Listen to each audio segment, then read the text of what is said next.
ஆண்டவர் இயேசு கிறிஸ்துவில் என் பிரியமான சகோதர சகோதரிகளே, அன்பார்ந்த பிள்ளைகளே,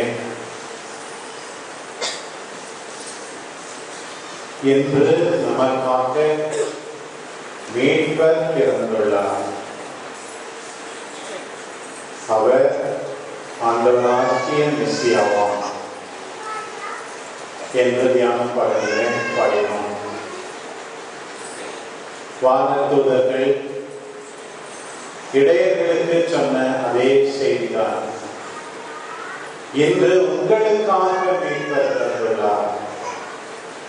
அவரே ஆண்டவராகிய மெசியா. இன்றைக்கு மீண்டும் என்று இங்கே உள்ள ஒவ்வொருவருக்காகவும், எனக்காகவும், எல்லாருக்காகவும் ஆண்டவராகிய மீட்பர் பிறந்துள்ளார். மீட்பரின் பிறப்பு எல்லாரையும் மகிழ்ச்சியில ஆழ்த்துகின்ற ஒரு பிறப்பாக அமைகின்றது. இது எதை குறிக்கிறது? கடவுள் நம் மீது அக்கறை கொண்டிருக்கிறார்.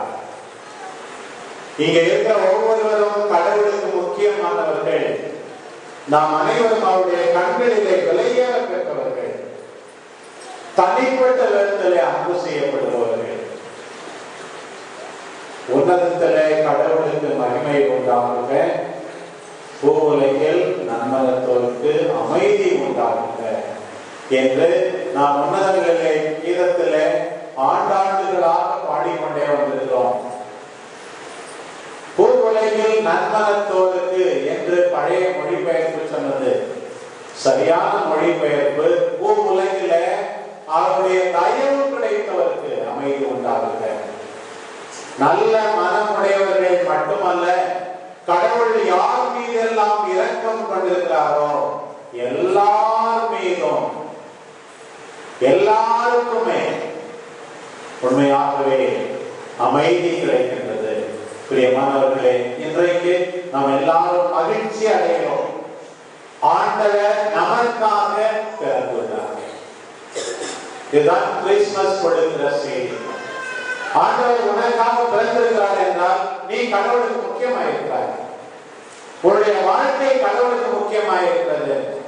உன்னுடைய விசுவாசம் கடவுளுக்கு முக்கியமாயிருக்கிறது. யாருக்கு சொல்லப்பட்டது இந்த முதல் செய்தி? இடையர்களுக்கு சொல்லப்பட்டது. சமுதாயத்தால் ஒதுக்கப்பட்டவர்களுக்கு, மதிக்கப்படாதவர்களுக்கு, ஏற்றுக்கொள்ளப்படாதவர்களுக்கு இந்த செய்தி கிடைத்தது. அதுபோல நம்மில் பல பேர் நினைக்கலாம், என்னை யாரும் மதிக்கவில்லை, ஏற்றுக்கொள்ளவில்லை, நான் ஒரு பெரிய மனிதன் என்று சொல்லிக் கொள்ள முடியாது என்றெல்லாம் நினைத்துக் கொண்டிருந்தாலும் கடவுள் இன்றைக்கு சொல்கிறார், நீ எனக்கு முக்கியம், உன்னுடைய வாழ்வு முக்கியம், உன்னுடைய எதிர்காலம் முக்கியம் என்று மீண்டும் ஒரு முறை ஆண்டவருடைய பிறப்பு நமக்கு நினைவுபடுத்துகிறது. ஆண்டவருடைய பிறப்பை கொண்டாடுகின்ற நாம் என்ன செய்ய வேண்டும்? கடவுள் தம்மையே வெளிப்படுத்தும் போது நாம் என்ன செய்ய வேண்டும்? இந்த இரண்டாவது வாசகம் மிக அழகாக சொல்லுகிறது. கடவுள் தம்மையே வெளிப்படுத்துவதை காண்கின்ற நாம் எல்லாரும் இறை பற்றின்மையை ஒழித்துவிட்டு, தீய இச்சைகளுக்கு உகந்த செயல்களை ஒழித்துவிட்டு கடவுளுக்குரிய நல்ல வாழ்க்கையை வாழ வேண்டுமா? கடவுள் தம்மையே வெளிப்படுத்துகிறார். ரெவலேஷன். அந்த வெளிப்படுத்துதல் நம்முடைய உள்ளத்துல ஒரு ரெவல்யூஷனை உண்டு பண்ண வேண்டும். ஒவ்வொருடைய மனத்திலும் ஒரு புரட்சி இந்த நாளிலே உண்டாக வேண்டும். அந்த புரட்சி ஒரு ரெசல்யூஷன், ஒரு நல்ல முடிவில் முற்று பெற வேண்டும். ஆண்டவர் தம்மையே வெளிப்படுத்துகிறார். நான் என்ன செய்ய போகிறேன்? கடவுள் பற்றில்லாமல் நான் இருக்கவே கூடாது. கடவுள் என் மீது அக்கறை கொண்டிருக்கிறார், அவரை முழுமையாக நான் பற்றிக் கொண்டு வாழ்வேன் என்று இருக்கிற ஒவ்வொருவரும் முயற்சி எடுக்க வேண்டும். தீய இச்சைகளுக்குரிய செயல்களை நான் இனிமேல் செய்ய மாட்டேன் என்று ஒவ்வொருவரும் முடிவு கொண்டு ஆண்டவருக்கு உகந்த வாழ்க்கை வாழ்ந்தால்தான் இந்த கிறிஸ்துமஸ் விழா அர்த்தம் உள்ளதாக இருக்கும். பிரியமானவர்களே, ஆண்டவருடைய வெளிப்பாடு எப்படி இருக்கிறது பார்த்தீர்களா? குறிப்பாக இந்த கிறிஸ்துமஸ் சமயத்துல ஆண்டவர் நம் மீது அக்கறை கொண்டிருப்பதை மிக அழகாக காட்டுகிறார். ஒரு ஊர்ல தாத்தா பாட்டி 2 பேர் இருந்தாங்க. அவர்களுக்கு 4 பிள்ளைகள். எல்லாருக்கும் திருமணமாகிவிட்டது. வெளியூர்களில், ஏன் சில பேர் வெளிநாட்டிலும் வேலை செய்து கொண்டிருந்தார்கள். இந்த தாத்தா பாட்டிக்கு நிறைய நிலம் இருந்தது. இந்த தாத்தாவுக்கு ஒரு 80 வயது, இந்த பாட்டிக்கு 75 வயசு. இந்த தாத்தா வயலில் வேலை செய்து கொண்டிருக்கிறார். வயசான காலத்தில் கூட நல்ல உடல் நலம் இருந்தது. வெளிநாட்டில் இருக்கிற, வெளியூர்ல இருக்கிற பிள்ளைகள் அவர்களை அதிகமாக கண்டுகொள்ளவில்லை. வயலில் வேலை செய்து கொண்டிருக்கும் போது அவர் 2 நிமிஷத்துக்கு ஒரு தடவை ஏதாவது ஒரு பாட்டு பாடிக்கொண்டே அல்லது விசில் அடித்துக் கொண்டே வேலை செஞ்சு கொண்டிருந்தார். ஒரு சிறு பையன் அந்த தாத்தாவை பார்த்து, என்ன தாத்தா, உங்களுக்கு பாட்டுன்னா ரொம்ப பிடிக்குமா? இசையில், மியூசிக்ல உங்களுக்கு ரொம்ப இன்ட்ரெஸ்டா அப்படின்னு கேட்டான். உடனே அந்த தாத்தா சொன்னா, அங்க இருக்கிறாங்க பாரு அந்த அம்மா, அவங்க தான் என்னுடைய மனைவி, அந்த பாட்டி. எங்களுக்கு கல்யாணம் ஆகி 55 வருஷம் ஆச்சு. கடந்த 5 வருஷமா அவங்களுக்கு கண் பார்வை போயிருக்கிறது, கண்ணே தெரியல.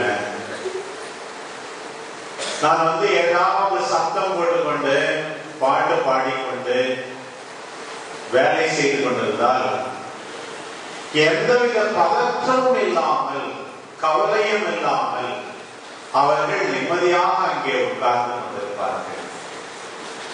என்னுடைய பாட்டு சத்தம் அவர்களுக்கு நம்பிக்கையை கொடுக்கிறது, அவர்களுக்கு தெம்பை கொடுக்கிறது, ஆறுதல் கொடுக்கிறது.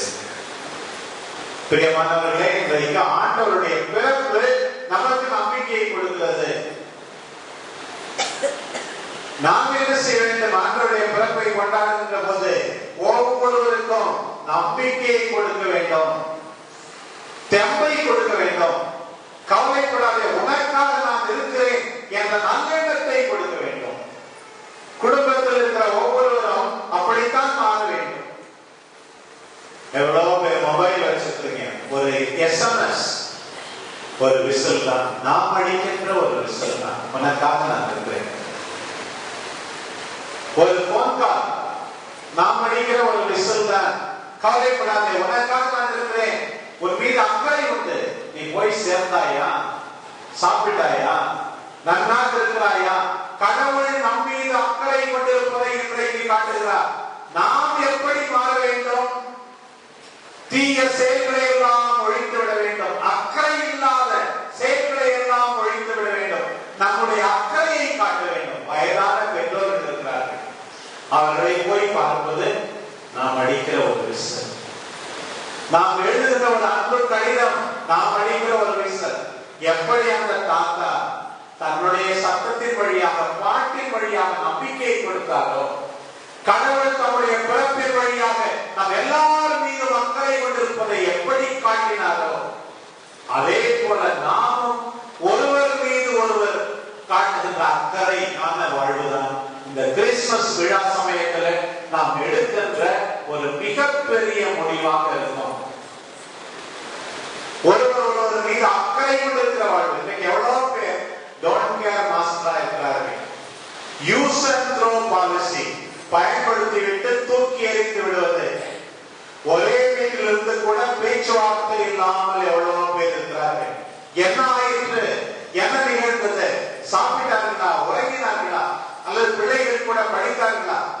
எந்த அளவுக்கு நீங்கள் அக்கறையோடு ஒருவர் ஒருவர் மீது வாழ்கிறீர்கள் என்பதை முதலாக கேட்டு பார்க்க வேண்டும். கிறிஸ்துமஸ் விழா